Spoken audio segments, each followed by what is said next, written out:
இந்த 5ஆம் மாதத்திலே தேவன் நமக்கு கிருபையை தருவாராக. அல்லேலூயா.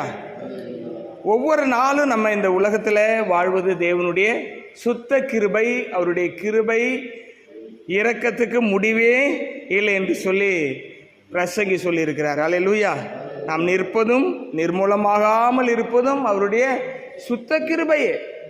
அவருடைய இரக்கங்களுக்கு முடிவில்லை என்று சொல்லியிருக்கிறார். ஒவ்வொரு நாளும் நீங்கள் பார்த்தீங்கன்னா இந்த உலகத்தில் தேவ பலத்தால் எதை நாம் செய்கிறோமோ அதை தேவன் தான் நமக்கு தர்றார்.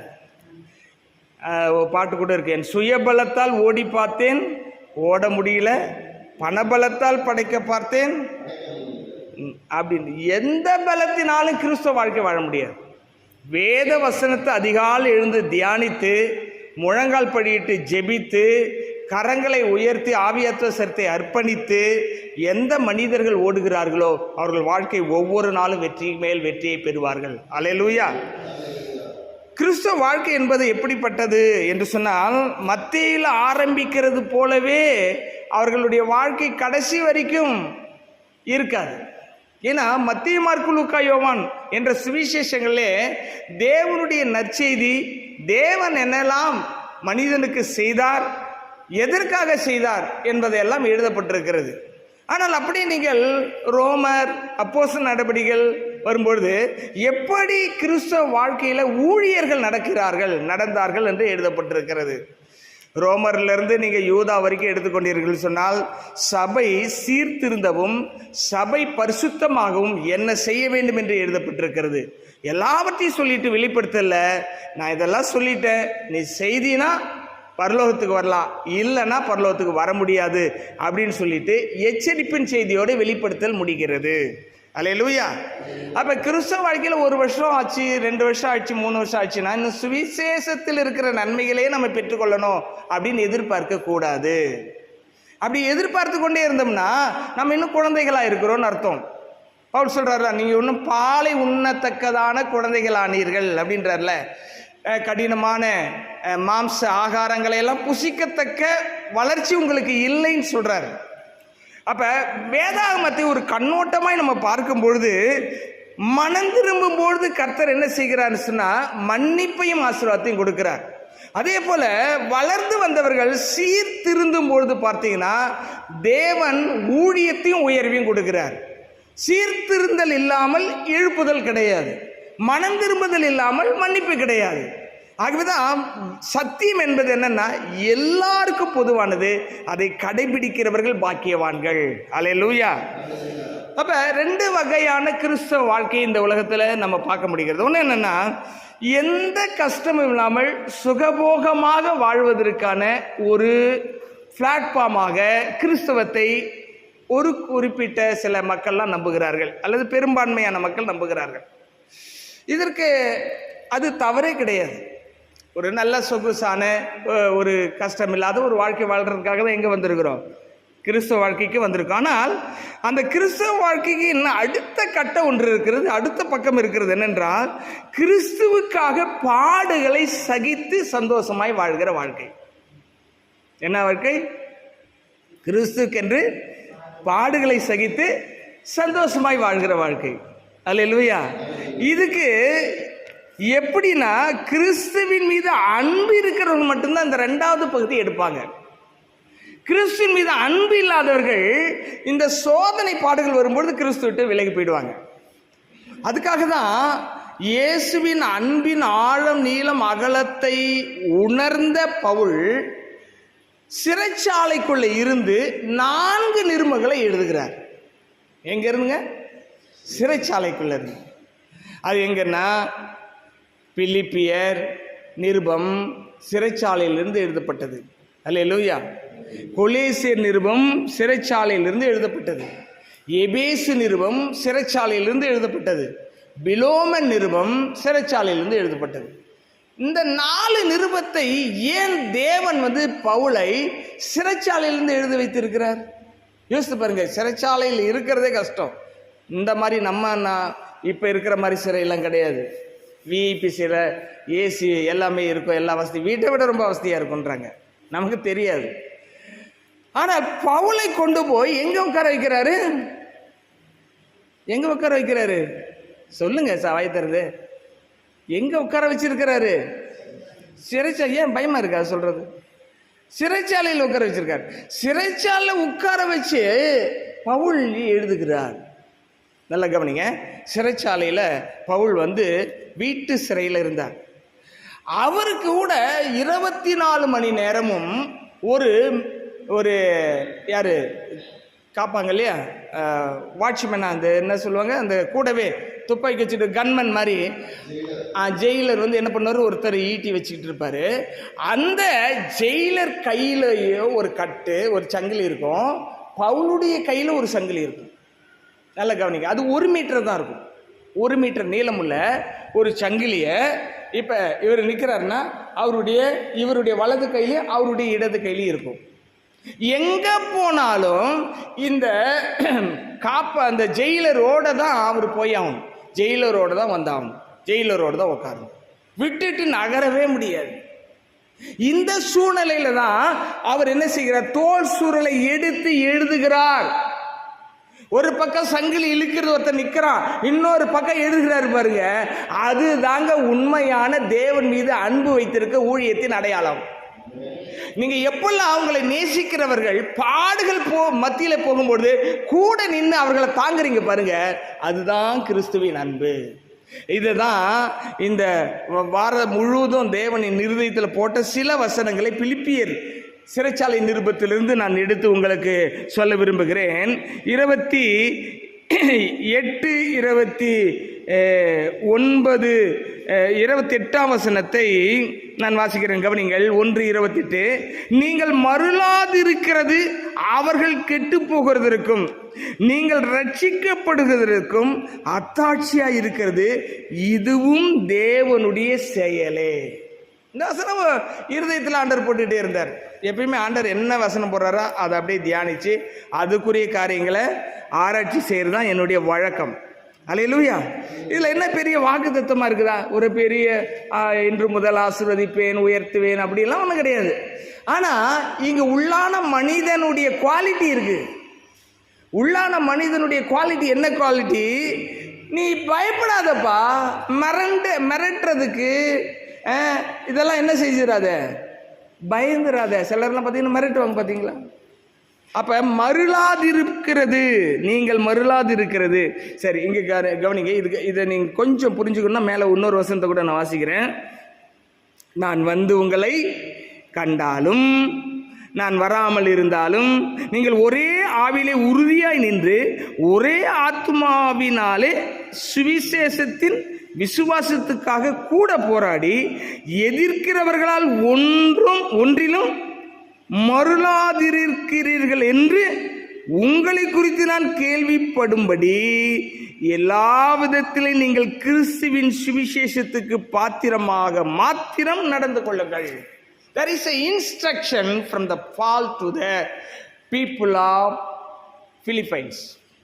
இந்த பிலிப்பியருக்கு இருக்கிற விசுவாசிகளுக்கு என்ன சொல்றாருன்னா, நீங்க விசுவாசத்தில் நிற்கணும், சுவிசேஷத்துக்காக நிற்கணும். ரெண்டே விஷயம்தான். நீங்க விசுவாசத்துக்காக நிற்கணும், சுவிசேஷத்திற்காக நிற்க வேண்டும். இந்த சுவிசேஷத்துக்கும் விசுவாசத்துக்கு தான் உலகம் முழுதும் இன்னைக்கு எதிர்ப்பு இருக்கிறது. நம்முடைய விசுவாசத்தை விட்டு விலகி போகும்படியான சூழ்நிலைகள் உலகம் முழுதும் இருக்கிறது. சுவிசேஷத்தை அறிவிக்க கூடாது என்பதற்காக உலகம் முழுதும் எதிர்ப்புகள் இருக்கிறது. இதை பவுல் என்ன சொல்லுகிறார்னா, முதிர்ந்த கிறிஸ்தவர்களுக்கு தான் இது புரியும், வளர்ந்த கிறிஸ்தவர்களுக்கு தான் இது புரியும், எல்லா சூழ்நிலையும் தேவனை நேசிக்கும் இருதயம் உடையவர்களுக்கு தான் இது புரியும். அப்படி எழுதிட்டு சொல்றார் கீழே, நீங்கள் அப்படி அவங்களுடைய மிரட்டலுக்கு பயப்படாமல் இருந்தீங்கன்னா, மருளாது இருந்தீங்கன்னா, அவர்கள் கெட்டு போகிறதற்கும் நீங்கள் ரட்சிக்கப்படுவதற்கும் அத்தாட்சியாயிருக்கிறது. அல்லேலூயா. நம்ம கிறிஸ்துவுக்கென்று வைராக்கியமாய் நிற்கிறோம் சொன்னா அது பிடிவாதம் கிடையாது, அது தேவனுடைய அழைப்பு. பாருங்க, நீங்க நல்ல வேதத்தை வாசித்து பாருங்க, தியானித்து பாருங்க, ஆராய்ச்சி செய்து பாருங்க. ஒரு தனி மனிதனாக நின்று நிறைய பேர் ஆண்டவருக்குன்னு சாதிச்சிருக்காங்க. இப்ப பரிசுத்த பவுல் கூட சிறைச்சாலை யார் இருந்தா? ஒருத்தர் கூட இல்லை. நீங்கள் பாடுகளை கர்த்தர் உங்களுக்கு அனுப்பும் பொழுது யாருமே கூட இருக்க மாட்டாங்க, தனித்து தான் அந்த பாடுகளை அனுபவிக்க வேண்டும். ஏன்னா தேவன் உங்களை அதிகமாய் நேசிக்கிறார் என்பதை எப்பொழுது காட்டுவார் என்றால் நீங்கள் பாடுகள் மத்தியிலே போகும்பொழுது உங்களுக்கு வெளிப்படுத்தி காட்டுவார். அல்லேலூயா. இதுதான் இங்கே எழுதியிருக்கிறார். இப்போ எழுதிட்டு அதுக்கு கீழே 2 வசனத்தை பாருங்க. ஏனெனில் கிறிஸ்துவினிடத்தில் விசுவாசிக்கிறதுக்கு மாத்திரம் அல்ல, அவர் நிமித்தமாக பாடுபடுவதற்கும் உங்களுக்கு அருளப்பட்டிருக்கிறது. அதான் நான் ஆரம்பத்திலே சொன்னேன், 2 வகையான கிறிஸ்துவர்கள் இருக்கிறார் என்று சொல்லி. கிறிஸ்துவ நிமித்தம் நம்ம அவரை விசுவாசித்து ஆசீர்வாதத்தை வாங்கிறதுக்கு மட்டுமில்ல, அவர் நிமித்தம் பாடுபடுகிறதுக்கு நமக்கு granted permission, granted. Why? Because God's love reveals from us. நம்ம பாடுகள் மத்தியில் கர்த்தருக்கு ஸ்தோத்திரம் சொல்ற பாருங்க, அப்பதான் கிறிஸ்துவின் அன்பு நம் மூலமாக உலகத்துக்கு பாயும். பாடுகளின் மத்தியிலே சிலுவையிலே தொங்கும் பொழுது இயேசு கிறிஸ்து சொன்னார், பிதாவே இவர்களுக்கு மன்னியும், தாங்கள் செய்கிறது என்னதென்று அறியாது இருக்கிறார்களே. அவருடைய அன்பு சிலுவையில் இருந்து பாய்ந்தது. உங்கள் பாடுகள் மத்தியிலே உங்களை மற்ற சிலுவையில் அறைகிற சூழ்நிலையிலே தேவனுடைய விசுவாசத்தையும் நற்செய்தியும் நீங்கள் உயர்த்தி பிடிப்பீர்கள் சொன்னால் உங்கள் உள்ளத்திலிருந்து தேவனுடைய அன்பு உலகத்துக்கு பாயும். ஏனென்றால் நம்ம விசுவாசித்து ஆசீர்வாதத்தை பெற்று கர்த்தர் எனக்கு இதை செய்தார் அதை செய்தார் சொல்லுவதற்கு மாத்திரமல்ல, அவரோடு கூட பாடுபடுவதற்கு நமக்கு அழைக்கப்பட்டு இருக்கிறது என்று சொல்லுகிறார். அதுக்கு கீழே வசனத்தை பாருங்க. நீங்கள் என்னிடத்தில் கண்டதும் என்ன கண்டார்கள்? சிறைச்சாலைக்குள்ளே 1 மீட்டர் சங்கிலியை கட்டி ஒரு போர் சேவகனோடு கூடவே 24 மணி வாழ்கிற அந்த காட்சியை கண்டார்கள். அந்த நீங்கள் என்னிடத்தில் கண்டதும் எனக்கு உண்டென்று இப்பொழுது கேள்விப்படுகிறதுமான போராட்டமே உங்களுக்கு உண்டு என்று அந்த அதிகாரம் முடிகிறது. நல்லா கவனிங்க. இந்த சூழ்நிலையில் பவுலுக்கு எப்படி இருக்கும்? இப்போ பொதுவாக எப்படி இருக்கும்? பொதுவாகவே எப்படி இருக்கும்? ஒருத்தர் சிறைச்சாலையில் இருக்கன்னா அவன் மனநிலை எப்படி இருக்கும்? கஷ்டமாக இருக்குமா, ரொம்ப சந்தோஷமாக இருக்குமா? கஷ்டமாக இருக்குமா, சந்தோஷமாக இருக்குமா? கஷ்டமாக தான் இருக்கும். ஆனால் பவுல் என்ன எழுதுகிறார்? சந்தோஷமாயிருங்கள் என்று மறுபடியும் உங்களுக்கு சொல்லுகிறேன். யாருக்கு பார்த்து சொல்றாரு? வீட்டில் இருக்கிறவங்களை பார்த்து சிறைச்சாலையில் இருக்கிற மனுஷன் சொல்றாரு, சந்தோஷமாயிருங்கள் என்று உங்களுக்கு மறுபடியும். சிறைச்சாலை நிருபத்தில் வர்றதான பொன்மொழிகள் இதெல்லாம். நம்முடைய வாழ்க்கையில் உண்மையான கேரக்டர், உண்மையான குணம் எப்போ வெளிப்படும்னா, பாடுகளின் நடுவிலே நம்ம போகும்பொழுது நம்ம பொண்ணாக இருக்கிறோமா, தங்கமாக இருக்கிறோமா, தகரமாக இருக்கிறோன்றது அப்போ தெரியும். ஆகவேதான் ஆண்டவர் இந்த பிலிப்பிய நிருபம் என்பது சாதாரண நிருபம் கிடையாது, சிறைச்சாலையிலிருந்து எழுதப்பட்டிருக்கிற நிருபம். இந்த நிருபத்தில் இருக்கக்கூடியதான விஷயங்களை நீங்கள் பார்க்கும்பொழுது என்ன நடக்கிறது என்று சொன்னால், நாம் அவருடைய அடிச்சுவடுகளில் நடக்கிறதற்கு அழைக்கப்பட்டிருக்கிறோம் என்பதை நாம் மறந்து போகக்கூடாது. அப்படி இருந்தால் இந்த உலகத்தில் எப்படிப்பட்ட சூழ்நிலை நம்ம போனாலும் நம்மளை யாரும் ஒன்று பண்ணவே முடியாது.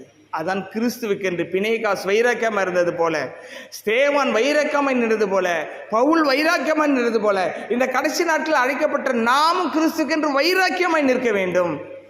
விசுவாசத்திற்காகவும் சுவிசேஷத்திற்காகவும் நிற்கிறவர்களாய் நாம் காணப்பட வேண்டும். யோவான் எழுதின சுவிசேஷம் 10ஆம் அதிகாரம் 28ஆம் வசனத்தில் போட்டிருக்கிற ஒரு வசனத்தை கூட நான் உங்களுக்காக வாசிக்கிறேன். யோவான் 10:28, நான் அவைகளுக்கு நித்திய ஜீவனை கொடுக்கிறேன், அவைகள் ஒரு காலும் கெட்டு போவதில்லை, ஒருவனும் அவைகளை என் கையிலிருந்து பறித்து கொள்வதும் இல்லை. நான் அவைகளுக்கு, யாரெல்லாம் பாடுகள் மத்தியிலே சோதனைகள் மத்தியிலே உறுதியாய் கர்த்தருடைய விசுவாசத்திற்காக கர்த்தருடைய சுவிசேஷத்திற்காக நிற்கிறார்களோ அவர்களை பார்த்து ஆண்டவர் சொல்கிறார், நான் அவைகளுக்கு நித்திய ஜீவனை கொடுக்கிறேன், அழியாத வாழ்க்கையை கொடுக்கிறேன், அவைகள் ஒரு காலம் கெட்டு போவதில்லை, ஒருவனும் அவைகளை என் கையிலிருந்து பறித்து கொள்வதும் இல்லை. எவ்வளவு அருமையான வார்த்தை பாருங்க. கிறிஸ்துவ வாழ்க்கை என்பது துன்பத்தினூடாய் நடந்து இன்பத்தை அனுபவிப்பது. துன்பத்தினூடாக தான் நடக்கிறாங்க, ஆனால் தேவனுடைய அன்பு நிமித்தமாக அது இன்பமாக அதை ஒரு இருக்கு. இந்த இதெல்லாம் பாருங்க, ஃபீனரல்ஸ்லாம் போடுவாங்க, எந்த துன்பமும் இன்பமாய் மாறும் இயேசுவை காணும்போது. அங்கே போய் மாத்திரம் இல்லை, தினந்தோறும் இங்கு பார்த்தாலும் இயேசுவை நம்முடைய துன்பங்கள் இன்பமாக மாறும். அதுதான் கிருபை. துன்பங்கள் மத்தியிலே போகும்போது நம்மளை தாங்குகிறதுக்கு பேர் தான் என்னது? கிருபை. அல்லேலூயா.